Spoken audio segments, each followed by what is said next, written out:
des profondeurs de l'histoire émerge une vérité effrayante. Le destin de l'humanité est intimement lié à la marche silencieuse des épidémies. La peste noire, ce cauchemar médiéval, a balayé l'Europe avec une férocité telle qu'elle a vidé des villes entières et décimé des populations. Et à notre époque, la Covid-19 a mis le monde à l'arrêt, soulignant notre interconnexion et la fragilité de notre monde moderne. N'oubliez pas de liker, vous abonner et partager cette vidéo pour plus de contenu fascinant. Les échos de ces épidémies passées résonnent à travers le temps, nous offrant de précieuses leçons pour naviguer à travers les défis du présent et les incertitudes de l'avenir. En examinant les succès et les échecs des réponses passées, nous pouvons glaner des informations sur les stratégies efficaces de prévention, de traitement et d'atténuation. En l'an 347, une ombre s'abat sur l'Europe, l'ombre d'un ennemi invisible qui sera connu sous le nom de peste noire. Cette peste dévastatrice, identifiée plus tard comme la peste bubonique causée par la bactérie Yersinia pestis, est apparue pour la première fois dans les villes portuaires animées de la Méditerranée. La peste noire, ainsi nommée en raison du noircissement macabre de la peau qui frappait ses victimes, s'est propagée à une vitesse terrifiante. Transmise par la piqûre de puces infectées, souvent transportée par des rats qui prospéraient dans les conditions insalubres des villes médiévales, la peste trouva un terrain fertile dans une Europe densément peuplée. En quelques mois, elle atteignit Constantinople, puis Paris, et bientôt, le continent entier était sous son emprise. Forte fièvre, frissons, vomissements et gonflements douloureux, appelés bubons, caractérisaient la maladie, laissant ses victimes souffrir d'une mort atroce, souvent quelques jours après l'infection. Alors que la peste resserrait son emprise, la peur et la panique s'emparèrent de la population. Le déferlement de la peste noire à travers l'Europe laissa le continent sous le choc, plongé dans le chaos et le désespoir. Avec des taux de mortalité atteignant 60% dans certaines régions, l'ampleur de la mort était stupéfiante. Les fosses communes débordaient, incapables d'accueillir le flot incessant de corps. Les villes et les villages, autrefois grouillants de vie, se sont transformés en villes fantômes, leurs rues étrangement silencieuses, à l'exception des cris des mourants et du glas des cloches des églises. Les conséquences sociales et économiques de la peste furent profondes et durables. Alors que la main-d'œuvre était décimée, la production agricole s'est effondrée, entraînant une famine généralisée. Au milieu de la mort et du désespoir, la peste noire a également eu un impact profond sur les croyances et les pratiques religieuses. La peste a également alimenté la persécution et la recherche de boucs émissaires. Le règne de terreur de la peste noire a finalement commencé à s'atténuer au début des années 1350, laissant derrière lui une Europe transformée. Le continent avait perdu environ 25 millions de personnes, près de la moitié de sa population, en quelques années seulement. L'impact de la peste sur les pénuries de main-d'œuvre a entraîné le déclin de la féodalité et l'essor d'une économie davantage axée sur le marché. La peste noire a également stimulé les progrès de la médecine et de la santé publique.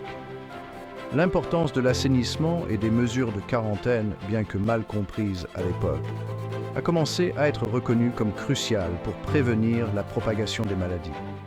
La peste a également laissé une marque indélébile sur l'art, la littérature et la culture. La peste noire, bien que tragédie aux proportions inimaginables, a finalement servi de catalyseur à d'importantes transformations sociales, économiques et culturelles.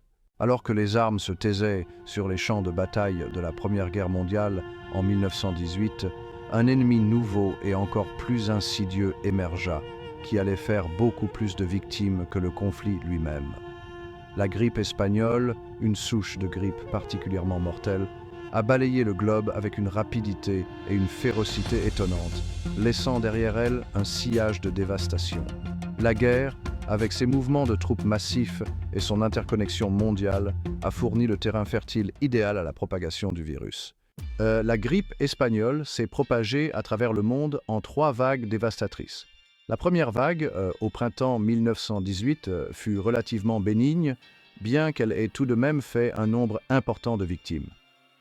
La deuxième vague, à l'automne 1918, s'est avérée être la plus meurtrière. Les villes du monde entier ont mis en place des quarantaines, des obligations de port de masques et des mesures de distanciation sociale dans une tentative désespérée de ralentir la propagation du virus.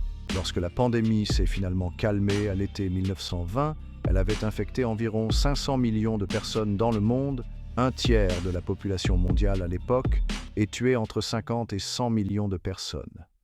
Au lendemain de la grippe espagnole, le monde était aux prises avec l'énormité des pertes et les défis de la reconstruction. La pandémie a eu un impact profond sur la société, laissant une marque indélébile sur tout, des politiques de santé publique aux attitudes culturelles à l'égard des maladies.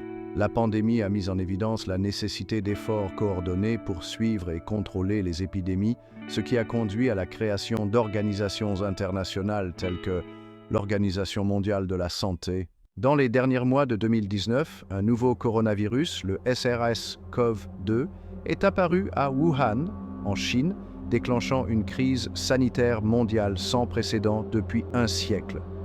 Le virus, à l'origine d'une maladie respiratoire connue sous le nom de Covid-19, s'est propagé rapidement, prenant le monde au dépourvu et exposant les vulnérabilités de notre monde interconnecté. Les cas initiaux liés à un marché de fruits de mer à Wuhan ont rapidement été suivis de rapports faisant état d'infections dans d'autres régions de Chine et au-delà. Alors que la gravité de la pandémie de Covid-19 devenait indéniable, les gouvernements du monde entier ont pris des mesures sans précédent pour freiner sa propagation. Les confinements, autrefois considérés comme impensables en temps de paix, sont devenus la nouvelle norme. Les écoles, les entreprises et les espaces publics ont fermé leurs portes, mettant la vie quotidienne à l'arrêt. L'impact de ces confinements a été à la fois immédiat et profond. L'économie mondiale, déjà fragile, a plongé dans la tourmente alors que les chaînes d'approvisionnement étaient perturbées et que les entreprises fermaient leurs portes. La pandémie a révélé de profondes inégalités au sein des nations et entre elles. Au milieu de la peur et de l'incertitude, des actes de courage et de compassion ont brillé. Alors que le choc initial de la pandémie s'estompait, le monde a commencé à se familiariser avec les implications à long terme de la vie avec la Covid-19. Le développement et le déploiement rapide de vaccins ont offert une lueur d'espoir, mais des défis subsistaient pour garantir un accès équitable et lutter contre la réticence à la vaccination. La pandémie a accéléré les tendances existantes en matière de télétravail, de télésanté et d'éducation en ligne. La pandémie de Covid-19 a brutalement rappelé l'interconnexion de notre monde et la vulnérabilité commune aux maladies infectieuses. Elle a souligné l'importance de la coopération mondiale, de la culture scientifique et des infrastructures de santé publique pour répondre à de telles menaces. Alors que les pandémies, comme la Covid-19, retiennent l'attention du monde entier, d'autres maladies infectieuses persistent, souvent négligées mais non moins dévastatrices. Le choléra, une maladie d'origine hydrique causée par la bactérie Vibrio cholerae, en est un exemple frappant. Identifié pour la première fois au XIXe siècle, le choléra continue de sévir dans les communautés n'ayant pas accès à l'eau potable et à l'assainissement. L'impact du choléra est rapide et grave. La bactérie, ingérée par le biais d'eau ou d'aliments contaminés, libère des toxines qui provoquent une diarrhée aqueuse abondante, entraînant une déshydratation rapide, un déséquilibre électrolytique et, dans les cas graves, la mort en quelques heures. Bien que traitable par réhydratation orale, l'accès aux soins de santé reste un obstacle important dans de nombreuses régions touchées. Depuis son identification, le choléra a provoqué 7 pandémies, chacune laissant derrière elle un cortège de souffrances et de morts. La 7e pandémie en cours, qui a débuté en 1961, continue de toucher les populations d'Asie, d'Afrique et des Amériques, en particulier dans les zones où les infrastructures d'eau et d'assainissement sont insuffisantes. La persistance du choléra met en évidence les inégalités flagrantes en matière de santé mondiale. Bien qu'évitable et traitable, le choléra continue de prospérer dans les communautés qui n'ont pas accès aux besoins fondamentaux tels que l'eau potable et l'assainissement. Il est essentiel de s'attaquer à ces facteurs sous-jacents pour briser le cycle de transmission et protéger les populations vulnérables. L'émergence du VIH-Sida au début des années 1980 a non seulement entraîné une pandémie dévastatrice, mais aussi une profonde remise en question sociale et culturelle.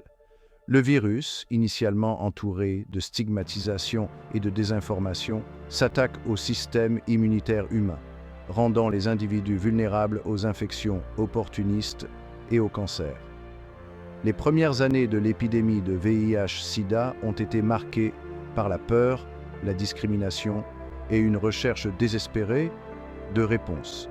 Le virus, principalement transmis par contact sexuel, transfusion sanguine et de la mère à l'enfant pendant la grossesse ou l'accouchement, a touché de manière disproportionnée les communautés marginalisées, notamment les hommes homosexuels et les consommateurs de drogues injectables. La mise au point de la trithérapie antirétrovirale au milieu des années 1990 a marqué un tournant dans la lutte contre le VIH-Sida. La trithérapie, sans guérir le VIH, permet de supprimer la réplication virale, permettant aux personnes vivant avec le VIH de vivre plus longtemps et en meilleure santé et réduisant le risque de transmission. Cependant, l'accès à la trithérapie reste inégal à travers le monde et la stigmatisation et la discrimination continuent de constituer des obstacles au dépistage, au traitement et aux soins. Malgré des progrès significatifs dans la lutte contre le VIH-Sida, la pandémie est loin d'être terminée. On estime à 38 millions le nombre de personnes vivant avec le VIH dans le monde et des millions d'autres sont exposés au risque d'infection. S'attaquer aux déterminants sociaux de la santé, promouvoir les stratégies de prévention et garantir un accès équitable au dépistage, au traitement et aux soins sont essentiels pour mettre fin à l'épidémie de VIH-Sida. Le XXIe siècle a été le témoin de l'émergence de maladies infectieuses à une fréquence alarmante. La mondialisation et le changement climatique ont créé des conditions propices à la propagation des agents pathogènes. La pandémie de grippe H1N1 de 2009 a démontré la vitesse à laquelle un nouveau virus peut se propager à travers le monde. Le virus, une combinaison de virus grippaux, porcins, aviaires et humains, a mis en évidence la nécessité d'une préparation aux pandémies. Le virus Ebola, identifié pour la première fois en 1976, a provoqué des flambées sporadiques en Afrique centrale et occidentale. Le virus, qui se transmet par contact avec des fluides corporels, provoque une fièvre hémorragique grave. Alors, les flambées d'Ebola ont mis en évidence l'importance d'une intervention rapide et de la mise au point de vaccins. Le virus Zika, qui se propage par les piqûres de moustiques, est devenu un problème de santé mondial en 2015. La flambée du virus Zika a mis en évidence la possibilité pour les maladies infectieuses émergentes d'avoir des conséquences graves.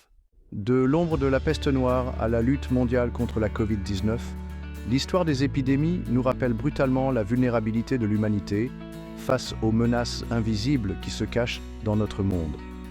Ces adversaires microscopiques, qui émergent souvent de l'ombre avec une rapidité terrifiante, ont mis à genoux des empires, remodelé des sociétés et laissé une marque indélébile sur la tapisserie de l'histoire humaine.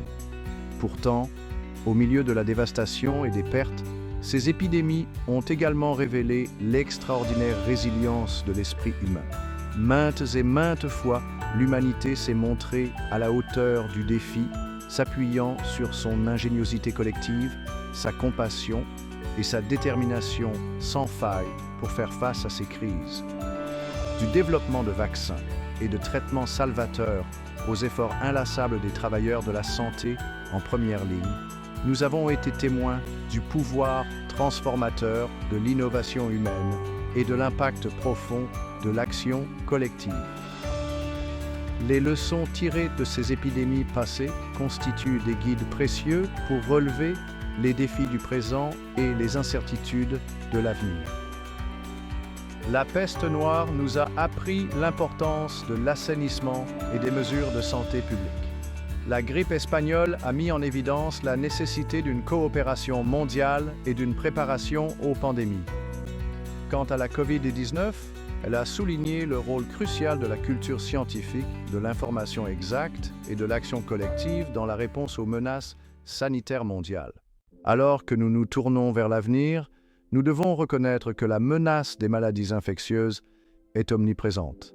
Le changement climatique et la mondialisation créent un terrain fertile pour l'émergence et la propagation d'agents pathogènes.